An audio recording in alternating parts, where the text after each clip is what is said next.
વલસાડના સરોણ ગામે આવેલી પેપર મિલમાં લાગી આગ. વલસાડના સરોણ ગામ પાસે આવેલી પેપર મિલમાં આગ લાગવાની ઘટના બનવા પામી હતી, જેને લઈને આ વિસ્તારમાં ભારે ભાગદોડ મચી જવા પામી હતી.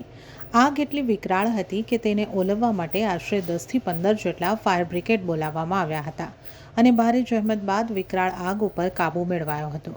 ઘટનાની સ્થળ પરથી મળતી માહિતી મુજબ વલસાડના સરોણ ગામે આવેલી પેપર મિલમાં મળસ્કે આશરે 4 વાગ્યાના સુમારે અચાનક આગ લાગવાની ઘટના બની હતી, જેમાં મોટા પ્રમાણમાં કાગળનો જથ્થો હોવાથી આગ બેકાબૂ બની હતી.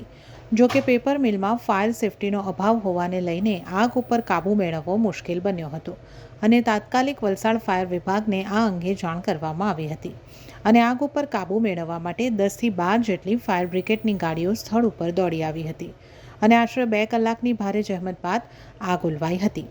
આ બનાવ બનતાની સાથે જ સ્થળ પર વલસાડ રૂરલ પોલીસ દોડી આવી હતી. જો કે આગ લાગવાનું કારણ હજી સુધી અકબંધ છે.